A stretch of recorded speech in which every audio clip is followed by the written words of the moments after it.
ஏங்க நம்ம தாடி வந்து இப்படி க ஃபோனை வச்சிருந்தா உங்க மூஞ்சி தெரியணும்ல எனக்கு. ம். 1, 2 பேர் தான் இருக்கீங்க. சார் வணக்கம். மற்றவங்க எல்லாம் ரொம்ப புதுசா இருக்காங்க. நீங்க பழைய ஆள் தான் என்னை மாரி. உங்க எல்லாருக்கும் வணக்கம், வணக்கம், வணக்கம். நன்றி. நீங்க எல்லாரும் வந்திருக்கீங்க. ரொம்ப சந்தோஷம். இந்த கான் சிட்டி இத பத்தி சொல்றதுக்கு முன்னாடி, இந்த கான் சிட்டிங்கிற விளக்க எல்லாருமா சேர்ந்து ஏத்தி வச்சிருக்காங்க. இது வந்து ஜெகஜோதியா எரியணும்னா, நீங்க எல்லாரும் அத அப்பப்ப தூண்டி விட்டுக்கிட்டே இருக்கணும். இதுதான் பிரஸ் அண்ட் மீடியாவுடைய மிகப்பெரிய பணி. அந்த பணிய நீங்க நல்லா சிறப்பா செய்வீங்கன்னு நான் உங்க எல்லாரையும் நம்புறேன். தயவு செஞ்சு இப்ப கான்சிட்டிக்கு வருவோமா? வந்து பேசினவங்க எல்லாரும் வந்து கான்சிட்டில அம்மா வந்து நல்லா நடிச்சிருக்காங்க, நல்லா பண்ணியிருக்காங்க. சார் சொன்னாரு, மோகன் சார் சொன்னாரு. அவங்க ஒரு பார்வை பார்த்தாங்க பாருங்கன்னாங்க. நான் எதையுமே பார்க்கல. என் போர்ஷன் வரலும் டப்பிங் பேசிட்டு வந்துட்டேன். டைரக்டர் ஹரிஷ் சார் அவரை வந்து நாகராஜ் சார் தான் கூட்டிகிட்டு வந்தார். ஏன்னா அவரை பற்றி சொல்லணும். சொல்லலைன்னா அடுத்த படம் எனக்கு வாங்கி கொடுக்க மாட்டார். அதனால அவரை பற்றி சொல்லிடுறேன். சொல்லணும்ல, அடுத்த படம் சான்ஸ் வேணுமா? முடிஞ்சிருச்சு, ரிலீஸ் ஆக போகுது. அவர் கூட்டிகிட்டு வரும்போது நான் வந்து கார்த்திகை தீபம்னு ஒரு சீரியலில் இருந்தேன். பட்டையா விபூதி பூசிட்டு பெரிய பொட்டெல்லாம் வச்சுட்டு உட்காந்துருந்தேன். அவர் அவரோட எக்ஸ்பிரஷன் அதுவே இது இல்லை, எங்களுக்கு வேற ஜானகி வேணும் அப்படிங்கிற மாதிரியே பார்த்துட்டு வந்தார். அதனால இவர் தான் டைரக்டர். நாங்கள் படம் பண்ண போகிறோம். அவரை பற்றி பேக்ட்ராப் எல்லாம் இப்போ ஒவ்வொருத்தராக பேசும்போது தான் தெரியுது அவர் ஈபியாக இருந்திருக்காருன்னு. ஏன்னா எங்களுக்கு கிடைச்ச ஒரே ஈபி பரத் தான். ஓகேங்களா? ஓ, இவரும் ஈபியாக இருந்திருக்காரா அப்படின்னு இப்போ தான் நான் கேள்விப்படுறேன். அவர் வந்து கதை சொல்ல ஆரம்பிக்கலை, ஆனால் கேரக்டர் சொல்கிறதுக்கு, அதாவது இந்த படத்தில் நீங்கள் நடிக்கணும் அப்படின்னு கேட்க வந்தார். முதல்ல எடுத்தோடனே சொன்னார், அம்மா நான் வந்து மேடம் இந்த கேரக்டர் வந்து நான் உங்களுக்காக தான் எழுதுனேன்னு பொய் சொல்ல மாட்டேன். நான் எங்கள் மனசில் வேற ஒரு ஆர்டிஸ்ட் பேர் சொன்னார். அப்போவே வடிவுக்கரசிக்கு அப்புறம் எதுக்கு என்ன பார்க்க வந்த அப்படின்னு எனக்கு ஒரு திமிர் இருக்கும்ல நார்மலாக. அப்புறம் எதுக்கு என்ன பார்க்க வந்த அப்படின்னு பார்த்துனேன். ஆனால் நீங்கள் அந்த கேரக்டர் பண்ணணும். சரிங்க சார், நான் உங்ககிட்ட கதை சொல்லணும், என்னைக்கு வரணும்? நம்ம வீட்டிலலாம் வந்து எப்படின்னா, சினிமாங்கிறது என்னோட தொழில். நீ போறியா நடிச்சியா அதோட பேக்கப் ஆகி வீட்டுக்கு வந்தால் வீட்டு வேலையை பாரு, எங்களுக்கு என்ன செய்யணுமோ அதை செய். அந்த மாதிரி கேரக்டருங்க நம்ம வீட்டில் இருக்குதுங்க. இவரை நான் வந்து வீட்டுக்கு வாங்க சார் கதை சொல்லலாம் அப்படியெல்லாம் கூப்பிடவே முடியாது. அதெல்லாம் அந்த காலம். கதை கேட்டது, நாங்கள் போய் ஆஃபீஸில் உட்காந்து கதை கேட்டது எல்லாம் அதே தான் நான் இங்கே பண்ணேன். நாகராஜ் சார்கிட்ட சொன்னேன், எப்பா நான் வரேன் ஆஃபீஸ்க்கு கதை கேட்கறதுக்கு. வேலை தானே, நமக்கு வேலை வேணும்னா எங்கே ஒன்றா போய் வேலையை கேட்டு வாங்கிக்க வேண்டியது தான். அப்படி நான் போனேன். படிக்கட்டு ஏறி போயாச்சு. போனோடனே ஏதோ கதை, என்ன அம்மா நீங்கள் இந்த character Yogi Babu sir. Yogi Babu sir இருக்காரா? அர்ஜுன் தாஸ் சார். அவ்வளோவா எனக்கு தெரியாது. இந்த ஹீரோயின். சரி, இவ்வளோதான் சொல்லுவாங்கன்னு நான் நினச்சி போனேன். நம்ம போனால் ஈவினிங் ஏதோ பேசிட்டு இதுதான் இது சம்பளம் இப்படி இப்படி கொடுக்குறோம் சொல்லுவாங்க, அதோடு வந்துட போகிறோம். ஆனால் ஒரு லேப்டாப் எடுத்து வச்சுக்கிட்டார். ஓகேங்களா? நானும் சாரு மட்டும்தான் இருக்கிறோம். நான் இந்த நிமிஷம் வரல சாருன்னு தான் கூப்பிட்றேன் அவரை. என்ன உங்களை சாரு எல்லாரும் அவரை பேர் சொல்லி கொடுப்பாங்க, ஆனால் எனக்கு வந்து அவர் டைரக்டர். சார் நான் உங்களையும் ஒன்று அப்படி தானே சார் கூப்பிடுவேன். ஒத்த பண்ண மரம் நம்ம அப்படி தானே சார் கூப்பிடுவோம். அதனால் சார் சொல்லுங்கள் சார் ஆரம்பிச்சாருங்க. நான் சிரிக்கிறேன். மங்களபுரம்ல என் பேர் ஜானகி ஜாக்கி அதெல்லாம் சொல்ல சொல்ல சிரிச்சுக்கிட்டே இருக்கிறேன் நான் பாட்டு. கிட்டத்தட்ட ஒரு 2 தடவை டீ குடிச்சிட்டாங்க. டீ எடுத்து வந்து 2 தடவை குடிச்சிட்டாங்க. அந்த அளவுக்கு டைம். 2வா சார் நல்லா இருக்கு சார். எனக்குள்ள நம்மளை காமெடி பண்ண சொல்றாரு இவரு. இவருக்கு நம்பிக்கை இருக்குதா? நான் ஏன்னா ஏற்கனவே வேற ஒரு ஆர்டிஸ்ட் போடணும்னு வந்தவர் இல்லையா? சார் நல்லா இருக்கு சார், பண்ணும் சார். அம்மா இதாம்மா கதை, ஓகேவா? மியூசிக்கோட டிஆர் மாதிரியே இவரும் மியூசிக்கோடவே கதையெல்லாம் சொல்லி முடிச்சிட்டார். சொல்லி முடிச்சுட்டு நம்ம ஜாலியாக பண்ணுறோமா? ஐயோ பரவாயில்ல, நல்ல பிள்ளைங்க நல்ல பிள்ளைங்கல்ல. நம்மள டென்ஷனே இல்லாம ஜாலியா அதுதானே வேணும். ஏன்னா, சீரியல்ல போனா காலையில 10 மணிக்கு போய் இறங்குனா, சாயந்தரம் 8 மணிக்கு பேக்கப் ஆகுறவரை நானே பேசின்னு இருக்கணும். பக்கம், பக்கம், பக்கம், பக்கம், பக்கமா பேசணும். அப்பா! இப்போ ஒரு பெரிய ரிலீஃப். ஜாலியா படம் பண்ணலான்னு சொல்றாங்க. அப்ப நம்ம ஜாலியா படம் பண்ண போறோம். அப்படின்னு நினைச்சுட்டு போயாச்சு. சரின்னு ஸ்டில்ஸ் எடுத்தாங்கப்பா. அப்ப இந்த ஈபி தான். ஈபியும் நாகராஜும். ஈபிங்கிறது வந்து சாரோட பிரதர். டைரக்டர் சாரோட பிரதர். அவரே இயங்குவாரானா இயங்க மாட்டார். அவரையும் இயக்குறவரு இந்த இயக்குனர் தான். ஓகேங்களா? ஒரு பேட்டாவுக்கு கையெழுத்து போடணும்னா கூட அண்ணங்கிட்ட கேட்குறேம்மா. அடப்பாவி!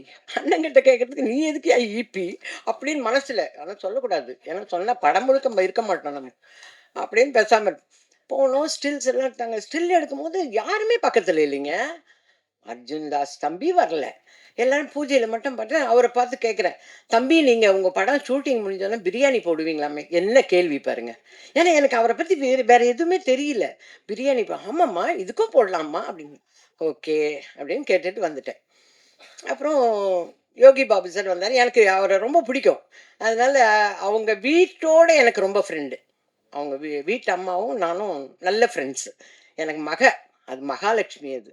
அதனால அவர ரொம்ப பிடிக்குமா, அவரு டிக் டாக், டிக் டாக் இப்போ சொல்லிட்டு போனாரு பாருங்க. கணேஷ் சார் சொன்னாரு, "ஏய் நீ ஆடியோ லான்ச் இதுக்கெல்லாம் வருவியா?" அப்படின்னு கேட்டாரு பார்த்தீங்களா? அந்த கேள்வி தான் அந்த மாரி தான் இருந்தாரு. படபடன்னு வந்து போயிட்டாங்க. ஸ்டில் எடுக்கும்போது நான் மட்டுமே நிக்கிறேன். ஆனா, ஸ்டில்லா போகும்போது என் பக்கத்துல யோகி பாபு சார் இருக்காரு. எ என்னங்கடா பண்றாங்க இவங்க? அப்படின்னு எனக்கு ஒண்ணுமே புரியல ஆக்சுவலா. வந்தாச்சுப்பா. ஷெட்யூல் போட்டாங்க. வந்தாரு ஈபி. ஷெட்யூல் ஆரம்பிக்குதும்மா. உங்களுக்கு சம்பளம் இவ்வளோதாம்மா. நாகராஜ். ஏன்யா இப்படி பண்ற? இவ்வளோ நாள் வாங்குற கொஞ்சம் காசு ஜாஸ்தியாவே நம்ம நம்ம அதுக்கு தான் இருக்கிறோம். நம்ம கேரக்டர் எல்லாம் விட நான் வேலைக்கு போனா சம்பளம் வாங்கணும். இதுதான் என்னோட மோட்டிவ். என்னய்யா கொஞ்சம் பார்த்து சொல்லக்கூடாது. இல்லம்மா கரெக்ட்டா நடந்துக்குவாங்கம்மா எல்லாம். இந்த புதுசா வராங்கனாவே திக்குன்னு இருக்கும். எப்போ பேமெண்ட் வருமோ என்னவோ. ஆனா அந்த விஷயத்துலலாம் ஈபி வந்து சூப்பர். அதெல்லாம் கரெக்ட்டா பண்ணிடுவாரு. குட் மார்னிங்மா அவ்வளோதான். அதுக்கப்புறம் ஈபி வந்து டிஸப்பியர். ஓடிருவாரு. அவர் இருக்கவே மாட்டாரு அங்க. எங்க ஈபி? எங்க ஈபி? ஏதாவது கேட்டா, அம்மா ஈபிட்ட கேட்கணுமா? கேளுங்கயா. கேளுங்கடா. இல்லம்மா காணோம்மா. இங்க. இப்படியே ஓடிருவாரு. அதோட பேக்கப் ஆன, அம்மா முடிஞ்சிருச்சு கார் சொல்லிட்டேன். அட பாவி! இவ்ளோ நேரம் எங்கேய்யா போன நீ? அப்படிங்கிற மாரி தான் இருப்பாரு ஈபி. அவ்ளோ நல்ல ஈபி அவரு. ஈபி நான் வேற வழி இல்ல. படம்லாம் முடிஞ்சிருச்சு. ரிலீஸ் ஆக போகுது விடுங்க. ஆ 10 வருஷம். அந்த மாரி ஒரு ஈபி. எனக்குன்னு டைரக்டர் வந்து சந்தோஷ்ன்னு ஒரு டைரக்டர் நியமிச்சு விட்டார். அம்மாவ ஹேண்டில் பண்றது நீங்க தான் அப்படி. அவர் வந்தோடனே எப்படிம்மா?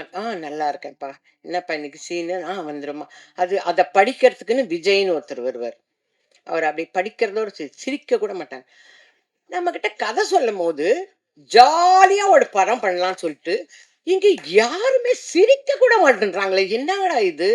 டைரக்டர் அ குட் மார்னிங்மா. அவ்வளோதான். அந்த இது டப்பாக்குள்ளாரயே இருப்பாரு. அடப்பாவி! ஒரு ஜாலியா ஒரு காமெடி பண்ணுவோம், அது பண்ணுவோம். எதுக்குமே அப்புறம் டயலாக் வந்து, ஜாக்கி நான் கதையெல்லாம் சொல்ல மாட்டேன் சார். உங்க அளவுக்கு 2 1/2 மணி நேரம் கதை சொன்னா என்ன ஆவுறது நானு? ஜாக்கி அம்மாக்கு தெரியும். அம்மா சொல்றேன். கேளு." என்ன கட்டு கட்டா பேசுறாரு இவரு. இதே அம்மா நீங்க ஜாக்கி இது நார்மல். ஜாக்கி அம்மா சொல்றேன் இல்லடா. நான் பார்த்துக்கிறேன்டா. நீ இப்போ இதுதான் வடிவுக்கரசி 47 வருஷமா ட்ரெய்னிங் எடுத்த ஒரு விஷயம். இங்க புதுசா வந்து ஜாக்கி நான் சொல்றதுக்கு என்னப்பா பட்டு பட்டுன்னு ஓடிக்கிறாரு இவரு. எனக்கு பயமா இருக்கு. நீட் எக்ஸாம் எழுத போன மாதிரி ஆயிட்டேன். ஐயையோ! கதை சொல்லும்போது ஜாலியா இருந்தது. இங்க வந்தா கட் ம் கு மு அந்த யோகி பாபு தம்பி வந்தோனே ஏதோ நல்லா பேசுவாரு. அம்மா அ என்ன பேசுறாங்க காதுலயே விழுது. அவரு அம்மா நீ பண்றது சரியில்லம்மா. ஐயையோ! என்னவோ சொல்றாரு இவரு. என்ன சொல்றாருன்னு தெரியல. ம விஜய் தம்பி இங்க வாங்க என்ன டயலாக் 2 பேரும் பேசுறோம். அவர்கிட்ட கேட்டுக்கிட்டு, விஜய் கிட்ட கேட்டுக்கிட்டு, ஓ! இததான் இவங்க சொல்றாங்கன்னு ஒரு யூகத்திலேயே நடிச்சேன் இந்த படம். ஓகேங்களா? நடிச்சுட்டு, இவர் கூட ஒரு ஸ்டில் எடுத்தேன். அர்ஜுன் தாஸோட ஒரு ஸ்டில் எடுத்துட்டு, என் பேத்திகிட்ட போய் நான், "ஐயோ! நீ மட்டும் அர்ஜுன் தாஸோட எடுத்த? ஐயோ! எனக்கு ரொம்ப பிடிக்கும். அவர் வாய்ஸ் என்னங்கடா இது இது இது இது 4ஆம் கிளாஸ் தான் படிக்குது. அதுக்குள்ளடா அர்ஜுன் தாஸ் ஆய் ஊய்ங்குது. ஒண்ணுமே இரு பாப்பா அவரு வில்லன் தான். அவரு அதுல தான்மா வில்லன். இப்ப இதுல ஹீரோ ஆயிட்டாரா? ஐயோ! சந்தோஷமா மம்மி அர்ஜுன் தாஸ் ஹீரோ ஆயிட்டாரு. அட என்னங்கடா இது? நமக்கு ஒண்ணுமே தெரிய மாட்டேங்குது. இதுங்க இப்படி அப்படி ஒரு சந்தோஷம் அர்ஜுன். அவரு பேசுறதாவது அவரு எவ்வளோ அழகான வாய்ஸ். அதுல கொஞ்சம் சத்தமா பேச விட்டா தானேங்க டைரக்டரு. டைரக்டர் யாரையுமே சத்தமாவே பேச விட மாட்டாரு. நம்ம எல்லாரும் போறோம். தேங்க் பண்ணு. என்ன பண்றோம்? அது அப்படின்னா என்னன்னே எனக்கு தெரியல. ஐயய்யோ! தெரியாத்தனமா புது பசங்களோட வந்து மாட்டிக்கிட்டோம். நமக்கு ஒண்ணுமே அர்த்தம் புரிய மாட்டேங்குது. மம்மான்றாங்களே. நம்ம கொஞ்சம் சத்தமா இல்லம்மா நீங்க நார்மலா பேசுங்க. எனக்கு பயமா இருக்கு. நான் நார்மலாவே இப்படித்தான் பேசுவேன்னு சொல்லணும் போல இருக்கு. எல்லாம் மைண்ட் வாய்ஸோட அப்படியே அப்படியே அடங்கு. சரி மேக்கப்பாவது இப்பவாவது ஒரு 1/2 இன்ச்சுக்கு மேக்கப் போட்டுன்னு வந்திருக்கேன். அட்லீஸ்ட் இதுக்காவது போட்டு போலாம். மேக்கப்பும் கிடையாது. கொஞ்சம் லிப்ஸ்டிக் ஆமா அத மட்டும் அந்த கரெக்ஷன்லாம் மட்டும் சொல்லுவாரு டைரக்டரு. ஆனா பேச மாட்டாரு. ஒரு சந்தோஷமா சிரிக்க மாட்டாரு. அப்படியே அவர் லக்கான் அடிச்சு குத்துற மாரி இருப்பாரு. பிரேக்குன்னு ஒண்ணு கிடையவே கிடையாது. எனக்கு ஃபர்ஸ்ட் வந்த விஷயமே எனக்கு அல்சர் தாங்க வந்தது. பிரேக்கே சொல்றது கிடையாதுங்க. இவர் பிரேக் சொல்ல மாட்டாரு. ஆனா கேமராமேன் பாருங்க ஷார்ட்ஸ் எல்லாம் போட்டு இப்படி ஒரு டப்பால. ஆ, ஆ, இப்படி சாப்பிட்டு என்னங்கடா டேய் நீங்க எங்களுக்கு பிரேக் சொல்ல மாட்டேங்க நீங்க இவர் ஏதோ ஒரு மோர் எடுத்து வந்து கொடுப்பாங்க. ஓகே நெக்ஸ்ட் அண்ணா போயிடலண்ணா. யோகி பாபு சார் வருவார். எல்லாம் சொல்லிட்டு ஹரிஷ் இந்த டைலாக் இப்படி சொல்றேன் கேட்டுக்குவார். இது நல்லா இருக்குண்ணே. ஆனா இது வேணாண்ணா இப்போ. இது சொல்லு. ஆஹா! நல்லா பழகுனவங்களுக்கே இதுன்னா, நம்ம இப்பதான் நியூ என்ட்ரி. நம்ம ஒரு கரெக்டரும் ஒண்ணும் சொல்ல வேணாம். அவர் சொல்றாரா, என்ன சொல்றாரோ அத மட்டும் செஞ்சுட்டு போயிடுவோம். அப்படின்னு நானும் அவர மாரியே லகான் அடிச்சு குடுத்துற மாரி சிரிக்கவே மாட்டோம் ஒண்ணும். இப்ப ஏறி வரும்போது எப்படி தம்பி எனக்கு ஹெல்ப் பண்ணி மேல கூட்டின்னு வந்தாரோ, அதே மாரி தான் செட்ல. இப்படியே நின்பான். யாருன்னா நிக்கட்டும். அத பத்தியெல்லாம் அவங்கலாம் கவலைப்பட மாட்டாங்க. ஆனா, உடனே அர்ஜுன் மட்டும் வந்து, "அம்மா நீங்க உட்காருங்கம்மா." அது இவர் இல்லன்னா அந்த பாப்பா. இவங்க 2 பேரும் தான் என்ன வந்து டேக் கேர் பண்ணிக்குவாங்க. ஆனா, இவங்க யாருமே நம்மள திரும்பி கூட பார்க்க மாட்டாங்க. அதுலயும் இந்த சஞ்சய் எல்லாம் வந்து என்னை ஓட்டின்னு போறது. கேரவன்லருந்து. டொக் டொக் டொக். "என்னப்பா?" "சாட்டர்டே." "இப்பதான்யா வந்தேன்." "இல்ல கூப்பிடுறாரு." "ஓகே." அவங்க ஓட்டுறதுல அதுக்குள்ள சந்தோஷ் என்னை சமாதானப்படுத்துறதுக்கு வருவார். அம்மா சாப்பிட்டீங்களாம்மா?" இல்லைன்னு சொன்னா சாப்பிட விட போறியா இப்போ? இல்ல இல்ல வா நட போலாம் வா. இப்படிதான் அந்த படம். அங்கிருந்து எனக்கு டேட் கேட்கறதே சந்தோஷ் தான் கேட்பாரு. அம்மா நம்ம வந்து இதுக்கே அவர் தான் கேட்டு என்னை ஃபிக்ஸ் பண்ணி வச்சிருக்காரு. நீங்க எங்கேயும் போகக்கூடாது. இந்த வாரம் ப்ரமோஷனுக்கு போகணும் அப்படி. அந்த அளவுக்கு பக்கா பிளானிங். எல்லாமே பக்காவா பிளான் பண்ணி அவர் சொன்னார் தெரியுங்களா? வீட்டு கணேஷ் சொன்னார்ல, சீக்கிரமாவே என்ன முடிச்சுட்டாங்கன்னு. அந்த மாரி தான். எனக்கு நடுவுல கொஞ்சம் உடம்பு சரியில்லாம போச்சு. அது வந்து கேமராமேனால. அதெல்லாம் நம்ம இப்ப சொல்ல விரும்பல. ஓகே. ஏன்னா கேமராமேனால தான் எனக்கு உடம்பு சரியில்லாம போச்சு. அது உலகத்துக்கே தெரிஞ்சுச்சு. அதனால உங்களுக்கும் பிரஸ் தானே நம்ம. நமக்கும் எப்படி இருந்தாலும் தெரிய வரும். ஓகே. அத அவரால உடம்பு சரியில்ல. எப்படி அம்மா வருவாங்களா? மாட்டாங்களா? நான் சொல்றேன், "இந்த டேட்ல நான் ஹாஸ்பிட்டல் போறேங்க." இவங்க ஷூட்டிங்க முடிச்சு மறுநாள் காலையில சீரியஸ் ஆகி ஹாஸ்பிட்டல் அட்மிட் ஆயிட்டேன். அந்த அளவுக்கு நானு நடிச்சேன். ஆனா எனக்கு ஒண்ணுமே என்ன போட்டு புழிஞ்சாங்கன்னெல்லாம் சொல்லவே மாட்டேன். ஏன்னா 2, 2 டயலாக் தான். "ஜாக்கி நீ வா. ஆ ஹாஸ்பிட்டல்லையா? அட்மிட் ஆயிருக்காங்க. இப்ப பார்க்க முடியாது. கிட் கிட் கட் கட் கட் கட்." இந்த மாரி தான் டயலாக்கு. இது எனக்கு என்ன வேலை சொல்லுங்க? புரியிற மாரியெல்லாம் ஒரு வேலையும் இல்ல. இதெல்லாம் ஈபிக்கும், அந்த நாகராஜுக்கும் தெரியும். அதனால தான் சம்பளத்த அப்படியே குறைச்சு, அப்படி போட்டது. நீ என்ன பெருசா வந்து பண்ண போறேன்றதுக்காக அவங்க 2 பேருக்கும் தெரியும். அந்த மாரி தான் நடிச்சோம். ஆனா கேமராமேன் சார் பண்ண ஒரு புடிவாதம். பயங்கர புடிவாதம். எனக்கு I like only my granny எல்லாம் சொல்லுவாரு. ஐ அம் ஆல்சோ யுவர் கிரானிப்பா ப்ளீஸ் அப்படின்னு அத கேட்டுக்க மாட்டான். இத மட்டும் ஐ லைக் கிரானின்னு சொல்லிட்டு அதோட போயிடுமே தவிர புடிவாதம். சொன்ன பேச்சையே கேட்காத பையன். இந்த பையன் சீக்கிரமா ஹீரோவா நடிக்கணும் ஒரு படத்துல. அந்த கேமராமேன் வெச்சு செய்யணும் இந்த பையன. எனக்கு அதுதான் ஆசை. இந்த பையன் சீக்கிரமாவே அதுவும் தெலுங்கு படத்துல ஹிஸ்டாரிக்கல் ஃபிலிம்ல நடிக்கணும். அப்பதான் நான் வேணாம் வேணாம் சொன்னதெல்லாம் உன் மூக்குக்குள்ள போடுவாங்க. அப்படிதான் வரணும். அந்த மாரி ரொம்ப பிடிவாதமான பையன். அத கூட எங்க ஹரிஷ் டைரக்டர் காதுலயே வாங்க மாட்டாரு. இந்த மாரி பண்றாங்க, அந்த மாரி பண்றாங்க, எதுவுமே பண்ண மாட்டாரு. என்ன ஹாஸ்பிட்டல்ல இருந்து வந்து பார்க்கும்போது, "அம்மா நீங்க எதுவா இருந்தாலும் என்கிட்ட சொல்லணும்மா." அது எப்படிங்க? அதுக்கு முன்னாடி சந்தோஷு, சஞ்சயி, விஜயி இவங்களெல்லாம் தாண்டி நான் வந்து நீங்க குட் மார்னிங் சொல்றதோட சரி. அதுக்கப்புறம் அந்த டப்பாக்குள்ள போய் பூந்துடுறீங்க. நான் எங்கருந்து என்னோட குறைய சொல்ல முடியும்? ஏன்னா எல்லாரும் நல்லதே சொன்னாங்க. நான் சொல்லணும்ல என்னெல்லாம் நடந்தது அங்கன்னு. இவ்ளோ கஷ்டத்துல ஜாலியாவே படம் பண்ணல. பொய், பொய், பொய், பொய். நாங்கலாம் ஜாலியா நடிச்சோன்னா, வந்தவங்கலாம் 2 நாள் நடிச்சிருப்பாங்க. ராதா ரவின்னா ஒரே நாளு. அவரு முட்டி ஆப்பரேஷன் பண்ணிட்டு வந்திருக்காரு. இவங்க ஏத்திட்டாங்கப்பா மேல. படிக்கட்டு ஏறி வான் அவரு நிக்கிறாரு நானு. "அண்ணே, கால் ஆப்பரேஷன்." ஆமா. சரி, அப்ப சொல்லல இவனுங்க. ஃபர்ஸ்ட் ஃப்ளோர் வரணும்னு. இங்க "அண்ணே என்னண்ணே" அப்படின்னா, அங்கேயே ட்ரெஸ் சேஞ்ச் எல்லாம் பண்ணி, அங்கேயே சாப்ட்டு, அவரும் ஜாலியா நடிச்சு குடுத்துட்டு போனாரு அந்த கேரக்டர. ரொம்ப ஜாலியா நடிச்சாரு. அந்த அளவுக்கு தான். ஜாலின்னா அவங்கவங்களா நெனச்சுக்கணும். இது ஜாலி அப்படின்னு. மற்றபடி ஜாலி எல்லாம் கிடையாது. அவ்ளோ ஹார்ட் வொர்க் பண்ணி எடுத்திருக்காரு இந்த படத்த. எல்லாருமே சொன்ன மாரி, மியூசிக் டைரக்டர் சார் சொன்ன மாரி, ஒரு படிப்பு படிக்கணும்னா, இப்போதைக்கு இருக்கிற பிள்ளைங்க விஷுவல் கம்யூனிகேஷன் முடிச்சதும், ஒரு நல்ல டைரக்டர்கிட்ட இன்டர்ன்ஷிப் போய் படிக்கணும் இல்லையா? அந்த மாரி அண்ணனும், தம்பியும். அந்த ஈபி ஒண்ணும் சாதாரண ஆள் இல்ல. பார்க்கறதுக்கு சின்ன பையன் மாரி, இந்த இது என்ன ஈபின்னு நெனச்சேன். பயங்கரமான ஆளு. அந்த ஈபி ஆகட்டும், இவராகட்டும், நெறைய கம்பெனிங்கள்ல வொர்க் பண்ணி, வொர்க் பண்ணி, வொர்க் பண்ணி, நெறைய எக்ஸ்பீரியன்ஸ். அதனால தான் அவர் சொன்ன மாரி சொன்னாரு பாருங்க, எல்லாமே எடிட்டட்.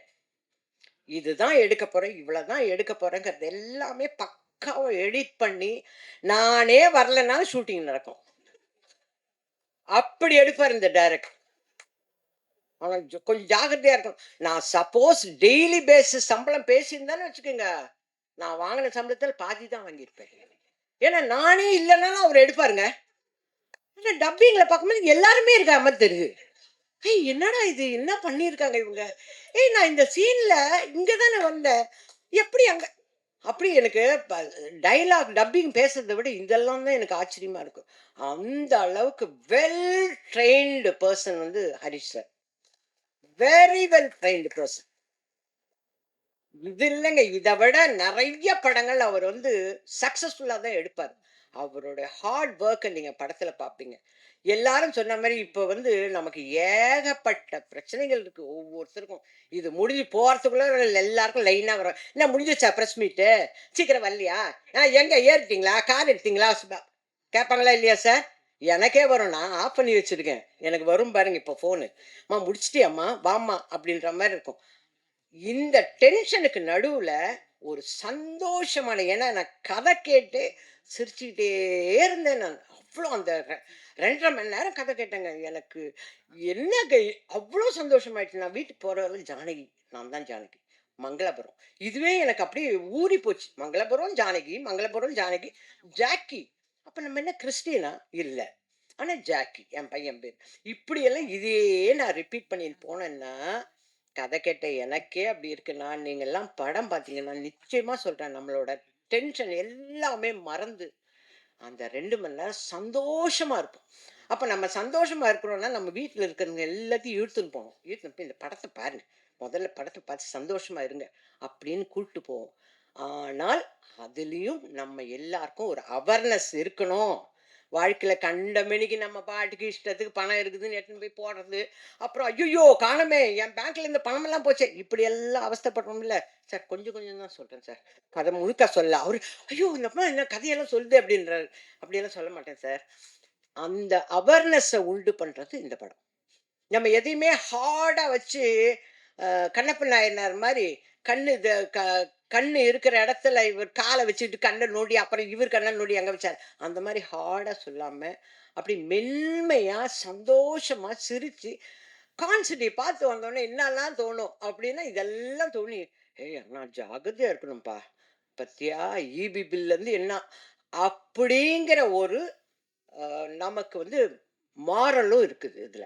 சும்மா கதை ஏதோ எடுத்தோம், நாங்களும் எடுத்தோம், அர்ஜுன் தாஸ் சார ஹீரோ ஆக்கிட்டோம் அப்படின்னெல்லாம் இல்லாம, இதுலயும் ஒரு மாரல் வச்சு ரொம்ப ஹார்ட் ஒர்க் பண்ணியிருக்காரு ஹரிஷ் சார்.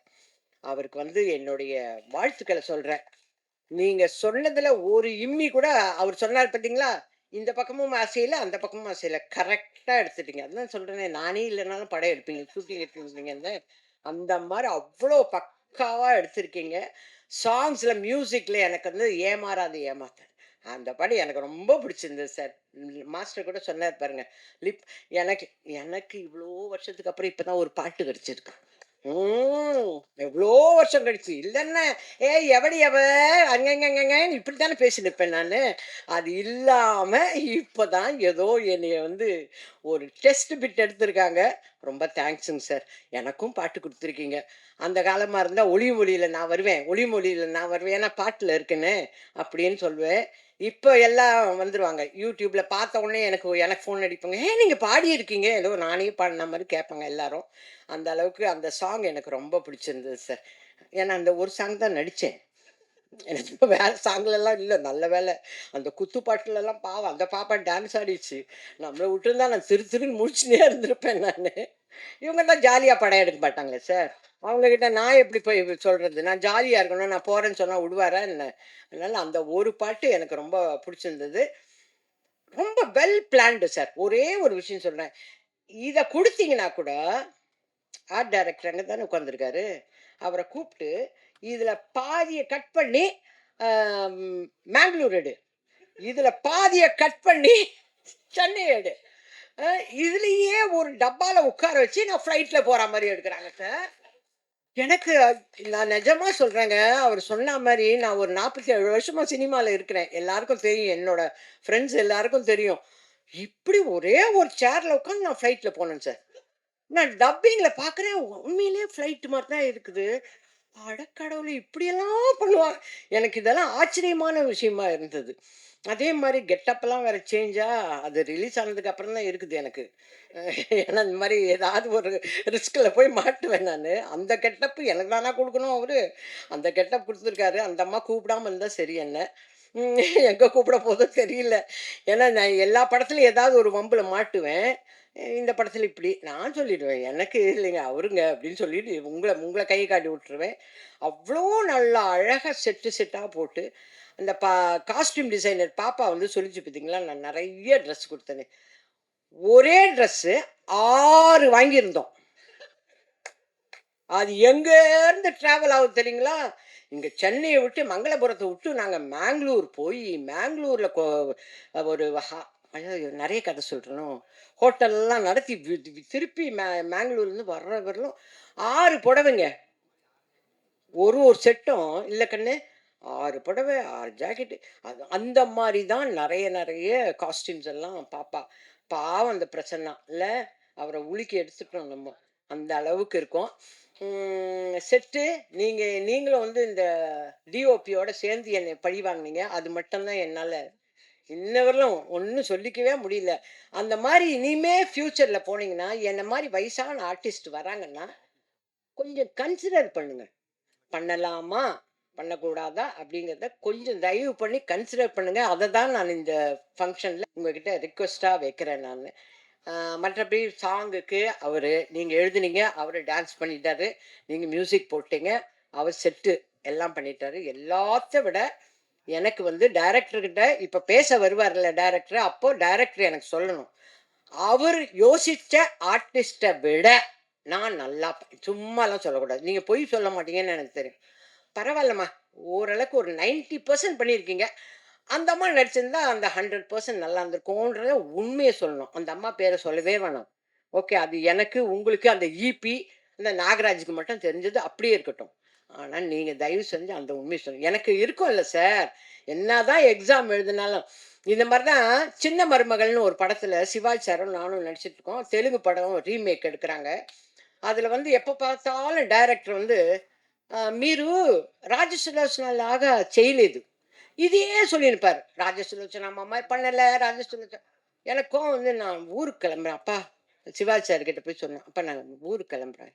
ஏத்தா? இல்ல அவரு ராஜ் சுலோச்சனா மாரி நான் நடிக்கலன்னு சொல்றாங்க. அதுக்கு நீங்க அவங்களே போட்டுருக்கணும். அந்த மாரி இந்த டைரக்டர் சொல்லல. ஆனா எனக்கு ஒரு ஆசை. அந்த டைரக்டர் மாரி இருக்க அந்த ஆர்டிஸ்ட் மாரி பண்ணனா, அத மட்டும் சொன்னீங்கன்னா நான் சந்தோஷப்படுவேன். மற்றபடி ஃப்ரெண்ட்ஸ், உங்க எல்லார்கிட்டயும் நான் ரிக்வெஸ்ட் பண்ணி கேட்டுக்கிறேன். தயவு செஞ்சு இந்த தீபத்த அணையாத தீபமா ஆக்க வேண்டியது உங்க கையில இருக்கு. நீங்க தூண்டி தூண்டி விட விட இது பிரைட்டா எரியும். ஓகே. நன்றி, வணக்கம்.